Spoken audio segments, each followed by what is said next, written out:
about that sister that is so humble, that is so prayerful, that always handle herself as, there's no, she does no sins. She's just a perfect human being on earth.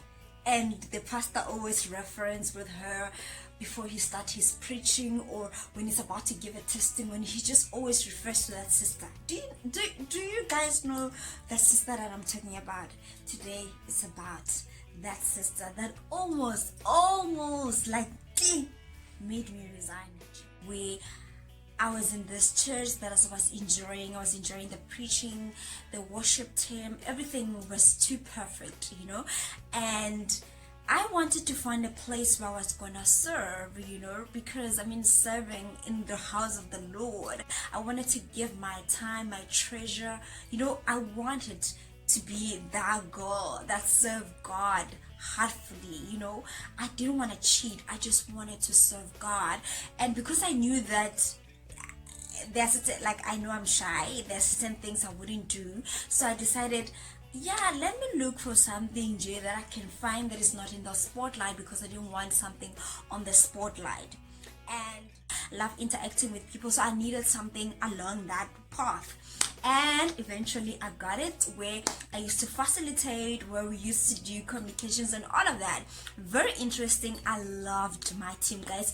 I loved my team so very much. I was also interested in doing a Bible study, and I went to sign up for 3 to 6 months for you to do a Bible school, and then you graduate on that team, serving on that team, because there's more that I wanted to learn, and because I was more interested in learning more the Bible, and just learning the Bible and all of that. So this lady was part of that team, and then our leader sent us a message one evening, a text saying that he's saying goodbye to us. We're gonna have a new leader because he's moving departments, of which it was said at the same time great, because they were bringing someone who's great, someone who I always thought, what? They're bringing that girl, that inspirational girl, that girl that goes places, that girl that speaks the English, that girl that always has the word from the Lord, that girl. That girl, I was so excited because I knew that I'm going to learn a lot, especially knowing that this person is my leader. I realized that she was that controlling kind of girl, sister, that person who doesn't want people to come up with their own ideas. I remember we had a meeting one specific day, and this young brother at church came up with a brilliant idea on how we can actually market this department at church so that youngsters can be able to do it. And she just dropped the bombs and said, I do not like that idea, it will not go ahead, I'm gonna come up with how things are gonna be done, that it won't work, my way or nothing else. She said it right in front of our eyes, and I felt like it was just wrong. I felt like it was just wrong. As a leader, you need to listen to what people have to say and hear what they say, because that idea could have worked best. Because the person that was talking from a place where they couldn't join the team because of that experience they were talking about. But we let it go, and we said to ourselves, let us give her a chance. She's not our previous leader, she's a new leader.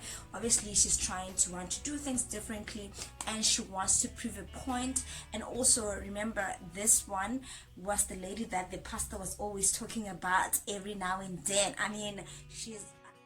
The pastor said, greet the person next to you. You know that part when the pastor says, greet the person next to you. Some of you don't even know who you seated next to. I talk a lot, but I'm very shy. So this guy, he used to sit next to me most of the time, and he greeted me, you guys, and he's like, hello. I'm like, hi. And then he basically just asked my name. He's like, I always see you, blah blah blah blah.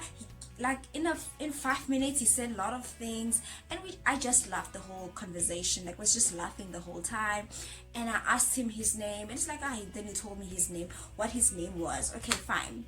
Church continued. After church, he saw me, he continued to talk, he continued to ask me a lot of questions, and he was the brother at church, and up to today he's still the brother. Okay, Amen to that. Can I get an amen? Amen.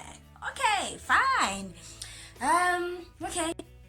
Now in the group, going back to a group of this, going back to the group where I am serving at this department at church, and this lady, you know, the sister, is the leader now. Is the leader of the group. So she just said to us, there's a lot of things that needs to be changed. There's a lot of you. Okay. All right. And no one said anything about that. People were just quiet and said, let's see, what is she talking about, you know? And boom, I get removed from the group without a warning, without nothing. They removed me. The following day they had a meeting, and one lady that was my friend, she was my friend, my sister, you know, that sister at church, she was part of the group, and she was just asking me, hey, were you at school? What was happening? Because you didn't attend a meeting yesterday. I'm like, hello, I don't miss meetings at church. Like, I'm a church girl. Hello, I am a dedicated being. Like, I want to know more of God. There's no way I'm gonna miss church. And she's like, no, but we had a meeting. I'm like, what meeting? It's like, it was sent in a group. I'm like, what group? And when I checked my phone, guys, to realize she removed me and blocked my number. That's how personal this thing was, and I didn't understand. Then I asked, did I do something wrong? And they're like, no, we don't know. But then the lady's like, no, it's fine. I'll keep you updated with whatever happens, and then I'm gonna let you know with what's happening. Now there's a meeting again. She tells me, okay, there's a meeting. I come into the meeting, and then when I got in there, she just said to me, I don't understand why certain people are here, because they're not even invited on this meeting. If you didn't get a meeting, if you didn't get an SMS that you were invited here, so I don't understand why you're here. Okay, then I looked, I'm like thinking, well, I'm the one who didn't get that invite. Then I was like, okay, I'm gonna chill, because I mean, it's a whole lot of us. I'm gonna wait and see who is that person who didn't get the message, the memo. After that, I'm like asking, hi guys, who didn't get the message? And they all looked. I'm like, oh, so I'm the only one who got removed from the group. Then people were shocked. I'm like, oh no, it's fine, guys. If she doesn't want me to serve in this department, even though I love this department, it's fine. I'm gonna continue with my Bible studies, because for now I'm currently enjoying it, so it is fine. If I get removed anyway, it's less work, because anyway I was spending most of the time coming to church every now and then. As Bible school on a Saturday, there the girl comes. I started asking questions in the class about the Bible. It was Bible related, what she was teaching, and she'd be like, I'll come back to you. She continued, and when the other ladies asked questions, you guys, she was answering. But every time I think I asked like 3 questions on that day, she kept on saying, I'll come back to you.